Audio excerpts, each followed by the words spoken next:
Good day, students. How are you today? I hope you're doing fine. Okay, and for today's lesson, I am going to tackle about the rules and competencies of school heads. But I will be focusing on the competencies for school heads as contained in the National Competency-Based Standards from school heads. But before I will proceed to the lesson, I will let you know the learning objectives in this lesson. At the end of this chapter, you are expected to describe the rules of school heads and its expected competencies.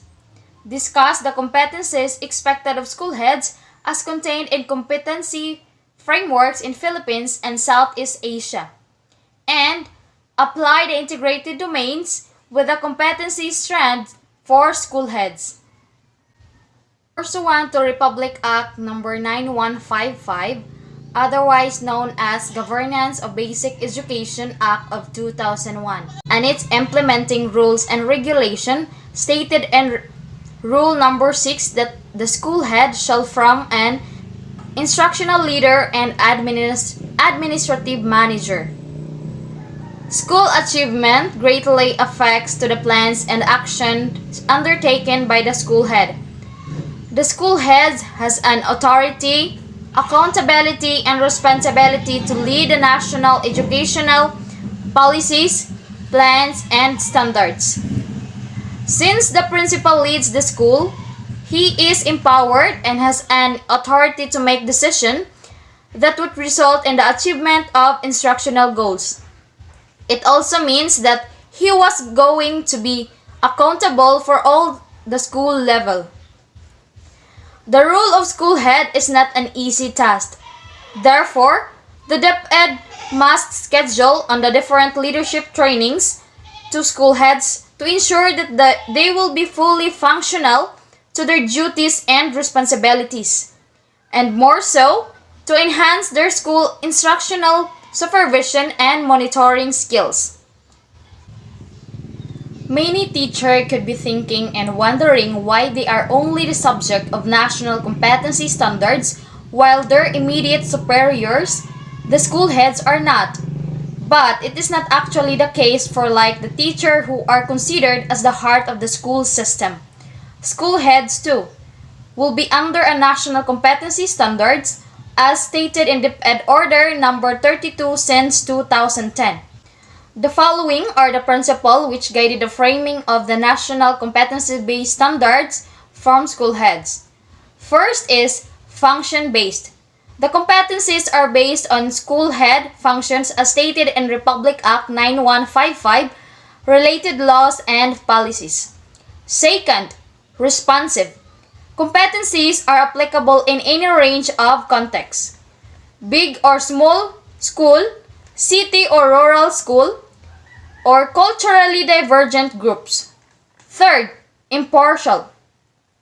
These are applicable to any school heads regardless of position, item, gender, age, experience, and other personal circumstances. Fourth, coherent. These are clear and logical. Lastly, valid. All performance indicators are research-based and experience-based. Now, let's proceed the core principle and these competencies. School heads are competent, committed, and accountable in providing access to quality and relevant education for all through transformational leadership and high degree of professionalism. Next is the domains and competency strands. The competencies identified for the school heads are classified into 7 domains for school leadership and management. Let us take a look at the schematic presentation of the integrated domains with the competency strands under each domain as contained in the National Competency-Based Standards for School Heads. Okay. I am so sorry about the photo that I present to you because I took screenshot on it. That's why It's blurred. I am very sorry for that. But anyway, don't worry. I will be discuss each domain later on. Domain 1, School Leadership. The corresponding competency strands are the following. Developing and communicating vision, mission, goals, and objectives. It means communicates the school VMGO clearly. Second, database strategic planning. Third, problem solving. It means resolve problems at the school level. Fourth, building high performance teams. It means set high expectations and challenging goals. Next is coordinating with others. It means collaborate with concerned staff to planning and implementing of programs. Lastly is the leading and managing teams. It means maintains an open, positive, and encouraging attitude toward change. To sum it all, effective leadership is the core of every successful school.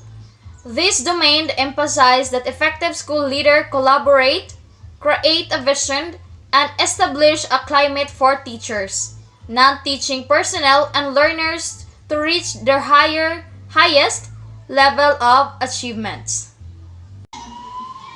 Domain 2, Instructional Leadership. The corresponding competency strands are the following. Assessment for learning. It means manage the processes and procedure in monitoring student achievement. Second, developing programs and for adopting existing programs. It means develop or adopt a research-based school program. Third, implementing programs for instructional improvement. It means manage the introduction of curriculum initiatives in time with DepEd policies. Lastly, instructional supervision. It means prepares and implements an instructional supervisory plan. To sum it all, education reforms have created an urgent need for strong emphasis on the development of instructional leadership skills. These domains covers this action instructional leadership. Assessment for learning, development and implementation, instructional supervision, and technical assistance that school heads take or delegate to others to promote good teaching and high-level learning among pupils and students. Domain 3, Creating Student-Centered Learning Climate. The competency strands, setting high social and academic expectations. Second, creating school environment focused on the needs of the learner. To sum it all, the domain requires that effective school leaders set high standards and create high expectations for learners at the same time recognizing their achievement. Domain 4, HR Management and Professional Development. The corresponding competency strands are the following. Creating a professional learning community, recruitment and hiring. Lastly, managing performance of teachers and staff. To sum it all, effective school leaders develop the skills and talents of those around them. These domains includes the nurturing and supporting of a learning community that recruits teachers based on NCBTS and promotes the continuous growth and development of personnel based on IPPD and SSPD. And now let's proceed to Domain 5, Parent Involvement and Community Partnership. The corresponding competency strands are the following. Parental involvement. It means establishes school and family partnership that promotes student peak performance. Second, External community partnership. It means promotes the image of the school through social summit, state of the school address or SUSA, cultural shows, and etc. To sum it all, effective school leaders or heads engage in shared decision making with the community in achieving universal participation, completion, and functional literacy.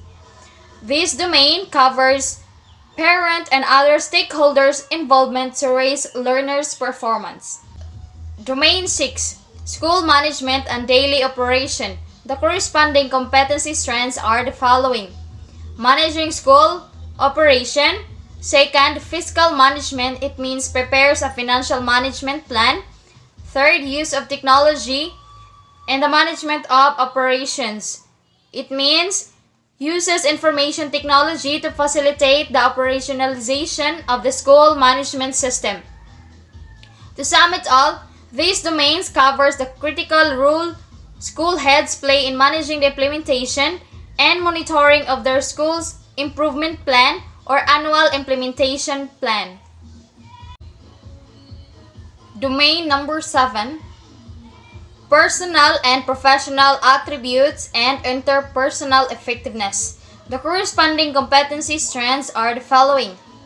Professionalism means maintain harmonious relation with superiors, colleagues, subordinates, learners, parents, and other stakeholders. Next is communication. It means communicate effectively to staff and other stakeholders in both oral and written forms. Third, interpersonal sensitivity. It means interacts appropriately with a variety of audiences. Fourth, fairness, honesty, and integrity. It means demonstrate integrity, honesty, and fairness of his or her dealings and transactions. To sum it all, effective school leaders are models of professionalism and ethical moral leadership.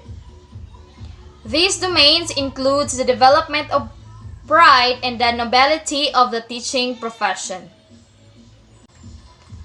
Thus, these national competency standards too will ensure the continuing flow of dedicated and passionate applicants to the school heads position and not those wishy-washy types whose primary and common agenda is to have higher pay, prestige, and easy works as formerly perceived by many of a school head position.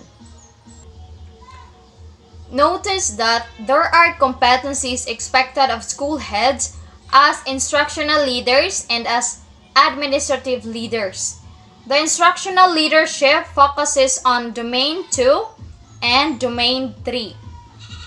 Related to administrative leadership are Domain 1, Domain 6, Domain 4, and Domain 5.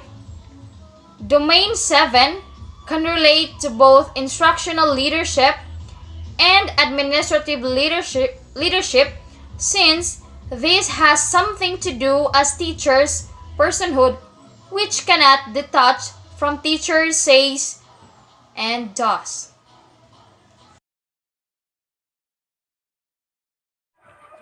Competency framework. As a member of Association of Southeast Asian Nations or ASEAN, let's also take a look the competencies of school heads for Southeast Asia. The domain stakeholders engagement or SA competency. So it divides into 3 columns. So competency, enabling competency, indicators. So first, the competency, promoting shared responsibility for school improvement. Enabling competency 1.1. Build trust and leads team or communities for school improvement.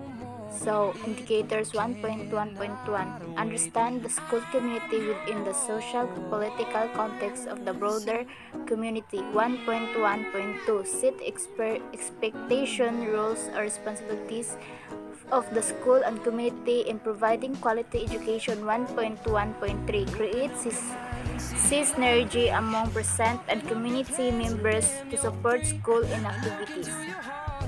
1.1.4, conduct regular social cultural events involving school stakeholders. 1.1.5, instill a sense of ownership of school programs and projects. So 1.1.6, engage stakeholders in school governance structure. 1.2.1, provide opportunity for parents and community members for knowledge sharing. 1.2.2, engage stakeholders in planning and complementing school programs project. 1.2.3, influence stakeholders to invest and share the cost for improving learning outcomes. 1.2.4, provide visible and proactive support to sustain the school community based in activity.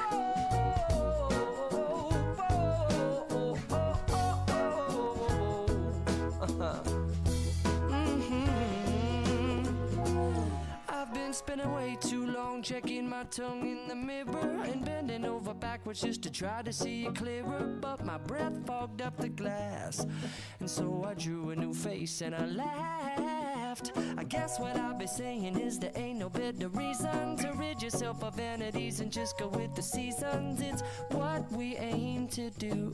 Our name is our virtue, but I won't hesitate no more, no more. It cannot wait. I'm yours. Well, open up your mind and see like me. Open up your plans and damn, you're free. I look into your heart and you'll find that the sky is yours. So please don't, please don't, please don't. There's no need here to complicate, 'cause our time is short. This is our fate. I'm yours.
Instructional leadership, generally defined as the management of curriculum and instruction by a school principal.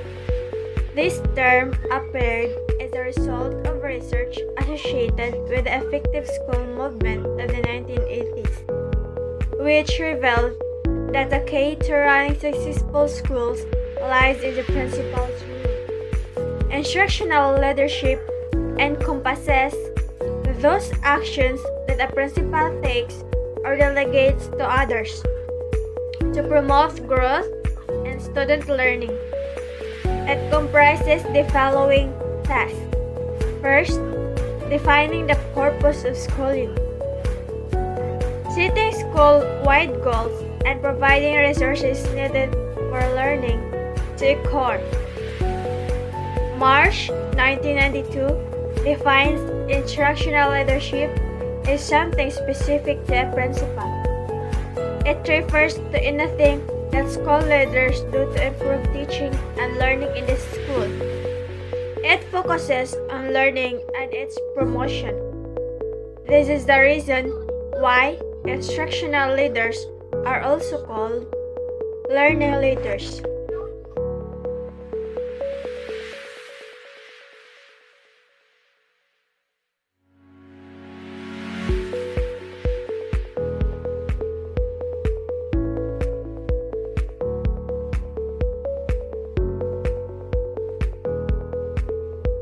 Administrative leadership is about orchestrating tasks and often includes mobilizing people to develop and sustain an early childhood organization.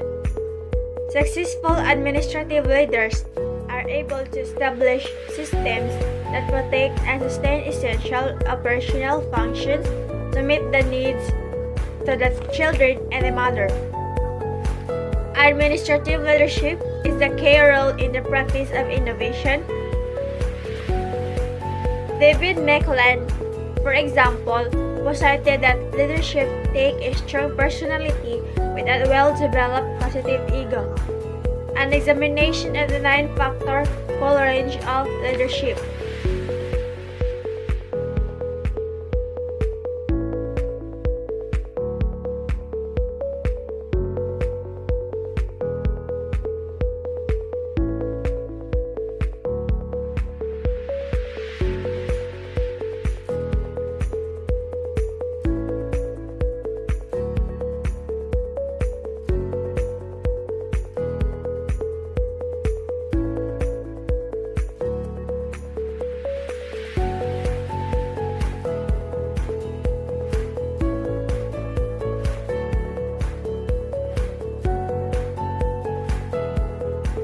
Therefore, the roles and competencies of school heads, achievements and competencies for school heads in Southeast Asia is setting mission, vision, goals, and objectives of the school, creating an environment within the school that is conducive to teaching and learning, implementing the school curriculum, and be accountable for higher learning outcomes. That's all. Thank you.